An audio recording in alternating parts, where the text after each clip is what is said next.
हरे कृष्ण भगवद गीता के 1.5 एपिसोड में स्वागत है आप सभी का। इस अब तक हमने जाना कि ये आचार्य से संवाद ही चल रहा है। अब तक हमने जाना कि दुर्योधन क्या क्या कह रहे हैं। सबसे स्टार्टिंग से करते हैं कि युधिष्ठिर धृतराष्ट्र हैं, पूछते हैं संजय से कि क्या क्या हो रही है युद्ध स्थल में। तो संजय जो हैं धृतराष्ट्र के पुत्र दुर्योधन को प्राथमिक देते हुए बताते हैं कि दुर्योधन जो है पांडवों की सेना को देख रहे हैं और अपने आचार्य से जाकर कुछ कह रहे हैं। तो उन्होंने उसके पहले वाले श्लोक में बताया कि जितने महान योद्धा हैं, महान योद्धाओं को गिना रहे हैं, कौन कौन से महान योद्धा हैं जो भी भीम और अर्जुन के समान महारथी हैं। जो इसके पहले वाले एपिसोड में हमने जाना कि महारथी किसे कहा करते हैं, महारथी कौन होते थे, कितनी युद्धाओं से एक बार लड़ सकते थे, इन सब के बारे में हमने इसके पहले वाले एपिसोड में जान चुके हैं। तो अब दुर्योधन क्या कह रहे हैं, उनकी क्या मंशा है, वो क्या क्या दर्शाना चाहते हैं और इस कलयुग में हमारे लिए उस क्या यूज है, इन सभी बातों को हम जानेंगे इस एपिसोड के माध्यम से। तो चलिए शुरू करते हैं, अपने श्लोक के माध्यम से शुरू करते हैं क्या कहना चाहते हैं हमारे दुर्योधन। तो कुछ इस प्रकार है कि धृष्टकेतुश्च चेकितानः काशीराजश्च वीर्यवानः पुरोजितकुन्ती भोजश्च सैभ्यश्च नरपुंगवाः। धृष्टकेतु फिर चेकितान, काशीराज, ये सभी कौन है? वीर्यवान। वीर्यवान जो बात है बहुत पावरफुल है, ये एक शब्द जो है बहुत पावरफुल, इस पर हम बाद में बात करते हैं। और उसके बाद है पुरोजित, कुंती भोज तथा सैभ्य, ये सभी कौन है? मानव समाज के बहुत बड़े वीर योद्धा हैं। ठीक है, ये सभी महान वीर योद्धा हैं, इनके बारे में दुर्योधन बताते हैं। तो जो ये बताते हैं कि दुर्योधन बता रहे हैं कि इनके साथ धृष्टकेतु, चेकितान, काशीराज, पुरोजित, कुंती भोज तथा सैभ्य, ये सभी महान शक्तिशाली योद्धा हैं। ये बता रहे हैं, हमारे दुर्योधन बता रहे हैं हमको इस एपिसोड में। तो दुर्योधन बताना चाहते हैं, तो हम आते हैं अपने उस बात पर जो हमने सबसे पहले बताई थी, वीर्यवान। वीर्यवान क्या होती है? जो वीर्यवान बना है दो शब्द से, वीर जुर्वान।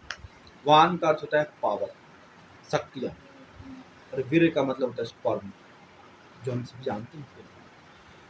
जो हमारे यूथ है आज की इस बात में क्यों बात की गई है वीर्यवान के बारे में? आखिर दुर्योधन की क्या बात पड़ी है कि उन्होंने वीर्यवान कहा? वो योद्धा भी कह सकते थे, वो रथी भी कह सकते थे, वो अतिरथी भी कह सकते थे, लेकिन उन्होंने वीरवान कहा है। देखिए दोस्तों, अगर कोई भी बात कही गई है हमारे भगवद गीता में, स्क्रिप्चर्स में, तो ऐसी बात नहीं है कि वैसे ही कह दिया है, उतने बातों बातों में कह दिया है। कुछ भी कहने से पहले जो पुरातन लोग थे बहुत सोचा करते थे।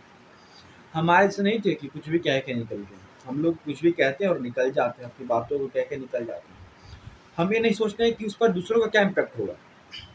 लेकिन दुर्योधन सब कुछ सोच समझ के कह रहे हैं अपने जान से। आचार्य को छोटे छोटे बातों पर गुस्सा भी दिला रहे हैं, कहीं प्रेम भी दिखा रहे हैं, सब दुर्योधन कर रहे हैं। यानी दुर्योधन कितने बहुत बड़े कृतज्ञ हैं, आपको पता होना चाहिए इसके बारे में। तो दुर्योधन कह रहे वीर्यवान, वीर्यवान बनना चाहिए। जो आजकल की यूथ जनरेशन है वो ये बात नहीं जानता है। जो आज के इस दौर में बहुत बड़ी बातें हैं कि जो वीडियोस आते हैं, बता ही देता हूँ आपको खुल के, कि जो पॉर्न वीडियोस आते हैं, जो आजकल के सारे यूथ देखने में भिड़े हुए हैं उसको, कि उससे हमारे जो यूथ हैं बहुत पीछे हो रहे हैं, बहुत पीछे हो रहे हैं। ह्यूज अमाउंट में जो यूथ हैं मास्टरबेशन कर रहे हैं, जिससे उनके जो स्पर्म काउंट कम हो रही है, उनकी बुद्धि पर इम्पैक्ट पड़ रही है, उनकी जो बुद्धि है, उनके जो मस्तिष्क है कमज़ोर हो रहे हैं, जो दिमाग है उनका कमज़ोर हो रहा है धीरे धीरे। ये बात उन्हें समझना चाहिए, क्योंकि जो पहले पहलवान लड़ते थे, हमारे आप अपने दादाजी से पूछेगा, जो गांव घरों में रहते थे वो पहलवानी लड़ा करते थे। उसमें क्या होते थे कि एक दूसरे को बहुत पावरफुल होते थे लोग। आपको वहीं छोड़ो, महाराणा प्रताप को देखो, महाराणा प्रताप, संभाजी महाराज, ये सब कितने पावरफुल थे। संभाजी महाराज तो हारे ही नहीं कभी, उनकी बात छोड़ो। महाराणा प्रताप शेर से युद्ध कर गए थे। और जिनके नाम पर हमारा भारत का नाम पड़ा है, भरत, जो महाराज भरत थे, इन्हीं के अर्जुन के जो पूर्वज थे। तो वो भरत जो थे, वो भरत शेर के दांत गिना करते थे। कैसे थे? पॉसिबल कैसे हो सकता है? आप कभी सोचे हो? कितने महान महान योद्धा, इतनी महान गाथा है, ये ऐसे कोई कैसे लिख सकता है? हनुमान जी, जो कि इसके पहले एपिसोड में जाना कि महारथी थे, इंद्रजीत जो कि अति महारथी थे, जो दुनिया में मात्र एक ही थे। आप कैसे सोच सकते हो कि वो दुनिया के इतने पावरफुल थे? इतने ज्यादा पावरफुल लोग होते भी थे हमारे धरती पे। आप अपने दादाजी को देख लो, आपके दादाजी को देख लो, अपने पिताजी को देख लो, वो जितने काम करते उतने हम काम नहीं कर सकते हैं। उनमें उतनी पावर्स थी। आज हमारे दिमाग में ऐसी कौन सी बातें आ गई, ऐसी कौन सी समय आई कि हमने उन सारी बातों को भूल गए। ये सारी राज एक शब्द में छुपा हुआ है। भागवत गीता के इस पांच फर्स्ट चैप्टर के 5वें श्लोक के इस एक शब्द में टिका हुआ है, वीरवान। हम वीरवान हैं। जब हम वीरवान बनेंगे, जब हमारे अंदर, जब आपके घर में धन भरा होगा, जब आपके घर में पैसे भरे होंगे, तब आप कुछ और सोचोगे। जब आपके घर में पैसे भरे होंगे, बहुत ह्यूज अमाउंट में पैसे हैं आपके घर में, तब क्या सोचोगे कि कैसा कहाँ धर्म किया जाए, अब इस पैसे को कहाँ खर्च किया जाए अच्छी जगह पे, जिससे हमें बेनिफिट हो। उस पैसे को कहाँ लगाएं, किस शेयर्स में लगाएं, किस क्रिप्टो में लगाएं। आपको जहाँ मन करता है आप किस मंदिर में दान करें, किस मस्जिद में दान करें, आप कहाँ ऐसे किस गरीब को खिलाएं, किस अनाथ को, किस अनाथालय में दान करें। जब पैसे भरे होंगे तब आप सोचोगे। जब पैसे नहीं होंगे तो आप सोचोगे पैसे कैसे घर में आए। स्पर्म क्या है? हमारे शरीर का जो स्पर्म है वो एक प्रकार का एनर्जी है जो कि शरीर रिक्वायर्ड करती है। और यूथ जो है यही बात नहीं समझ पा रहे, और यूथ जो है ह्यूज अमाउंट पे मास्टरबेशन करें। और एक इस पर एक बात भी है कि यूट्यूब को, जो इस पर सुन रहे हैं आप, यूट्यूब को 4 साल लगे थे अपने 4 मिलियन लोगों को एक्वायर्ड करने में।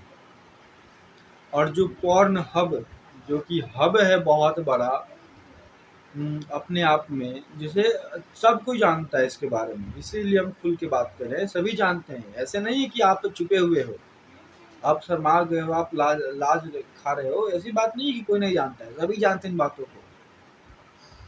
तो ये जो पॉर्न हब को मात्र 19 दिन लगे थे 4 बिलियन पीपल एक्वायर्ड करने में। यानी आप समझ सकते हो कि इस पूरे ब्रह्मांड में 4 बिलियन लोग, यूट्यूब को 4 साल लगे 4 मिलियन लोग को लाने में, और उसको पॉर्न हब को 19 दिन लगे 4 बिलियन लोग को लाने में। आप समझ सकते हो कि जो यूथ है कहाँ बर्बाद हो रहे हैं। हमारे भारत के नहीं, पूरी दुनिया की यूथ बर्बाद हो रही है, जनरेशन बर्बाद हो रही है। आज आप जितने भी रेसलर्स हैं, उनमें भी इतनी पावर नहीं है कि किसी एक शेर से युद्ध करके शेर को हरा दे। जो हमारे ये खोपड़ी है, ये जो खोपड़ी है, कंप्लीटली कमजोर हो चुका है मात्र इसी का। आज हमारे में पावर नहीं है कि हम किसी से युद्ध करके जीत सकते हैं। आज जो बच्चे हो रहे हैं, बच्चों के बचपन से मन में नशा हो रहा है। नशा जानते हो आप? नशा क्या होता है? नशा के बारे में बात हो रही तो नशा बता दिया गया। नशा आज हर कोई कर रहा है। नशा जो नशा का अर्थ ये नहीं होता है दारू, और या फिर वेद के फर्स्ट मंडल में, जो फर्स्ट मंडल है उसके चौथे श्लोक में बताया जाता है कि जो भगवान होते हैं वो सारे, जितने भगवान होते हैं वो सोमरस का पान करते हैं। भगवान जो होते हैं सोमरस का पान करते हैं। अगर वही सोमरस को इंसान पान करता है, कोई असुर पान करता है, तो वो नशे में झूमने लगता है। सोमरस सोमरस का पान करते हैं सभी देवता। तो सोमरस हमारे लिए क्या है? वो नशा का चीज है जिसमें सभी झूमने लगते हैं। आज किस घोर कलयुग में नशा क्या है? आप सोचो कभी, जो नशे की बातें हैं, नशा क्या है? हमारा Instagram, Facebook, LinkedIn, Snapchat, free fire, BGMI, जितने भी हैं सभी नशा है। आप एक लोकल अमाउंट पे करते हो नशा, लोकल अमाउंट पे करो या हाई अमाउंट पे करो, नशा नशा ही होता है। यूट्यूब ये भी है जिसमें वीडियो बनानी हुई भी है, लेकिन एक जरिया से ये जो है अच्छे कामों में, लेकिन आप अच्छे कामों में यूज करते हो तो, लेकिन इस नशा की यहाँ जो नशा है इसकी एक बहुत बड़ी स्पेसिफिक रीजन है। इस नशे को आप अगर अच्छे कामों में इस्तेमाल करते हो, आपका नशा जायज है। अगर इस नशे को आप बुरे कामों में यूज करते हो तो ये नशा बुरी तरह आपको बर्बाद कर सकती है, जिसमें आज हमारी यूथ बर्बाद हो रही है। जो यूथ जनरेशन से हाई अमाउंट पे बर्बाद हो रहे हैं, इसमें कोई कैटेगरी, इसमें कोई दो राय नहीं, इसमें कोई शर्माने वाली बात नहीं है, इसमें कोई भी किसी प्रकार की झूठी बात नहीं है कि यूथ बर्बाद नहीं हो रहे हैं। सारे यूथ बर्बाद हो रहे हैं, सभी बर्बाद हो रहे हैं, सभी चाहते हैं बर्बाद हो जाएं, सभी चाहते हैं कि हमारे यूथ बर्बाद हो जाए। नहीं तो आप सोचो एक बार समय के लिए कि बीजीएमआई बैन होने के बाद बीजीएमआई खुल गई, आखिर क्या मंशा है इन लोगों की? आखिर सभी की क्या मंशा है? आपको बर्बाद करना। पूरी दुनिया चाहती है आपको बर्बाद करना, लेकिन जब तक आप नहीं चाहोगे अपने आप को आबाद करना, तब तक आप आबाद नहीं हो सकते। भगवत गीता में बेसिकली मन को कंट्रोल करने की बात की जाती है। मन को कंट्रोल करो, मन को कंट्रोल करो। वीर्यवान का यही बेसिक रीजन है, वीर्यवान मास्टरबेशन छोड़ना पड़ता है। जो आज यूथ लत लगी हुई है आप लोगों को, उसको छोड़ना पड़ता है, उसे त्यागना पड़ता है, बहुत आगे बढ़ना पड़ता है। क्योंकि दुनिया में क्योंकि जो भी हमने कहते हैं कि ये सारे जंक्शन हैं, सोने की लंका हो सकती है क्या? सोने की चिड़िया हो सकती है क्या? किसी घर में इतनी धन हो सकती है क्या? सभी हो सकती है, सभी किया भी है लोगों ने। हमारे इतिहास है तभी तो कोई कहता है, तभी तो कुछ लिखा है तो कुछ ना कुछ होगा, तभी ना कोई लिख सकता है इतना।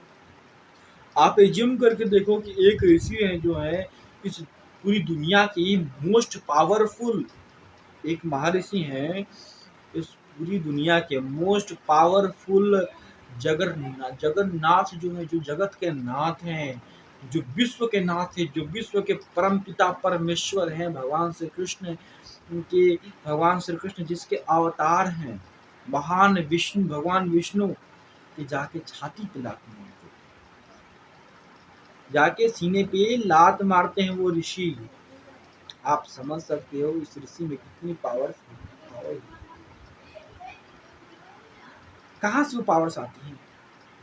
वो पावरफुल तो ऐसी तो बात नहीं है कि वो पावरफुल इधर उधर बिक रही है कि हाँ पैसे में खरीद सकते हैं। पैसे से अक्सर ये जो बातें हैं हमारे मार्केट में छाई हुई है कि पैसे से हर एक चीज़ खरीदी जा सकती है पैसे से, लेकिन पैसे से आपका शरीर नहीं खरीदा जा सकता।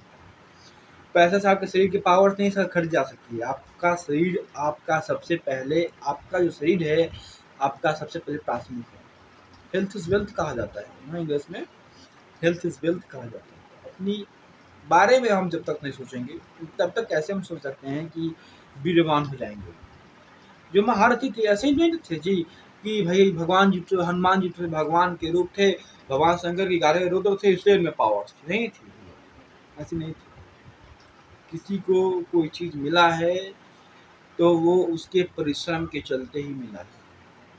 किसी को कोई आज अंबानी भैया अमीर हैं तो वो अपने परिश्रम के चलते भी, आज अनिल अंबानी गरीब है तो वो अपने उस नाकामियत के बदले गरीब है।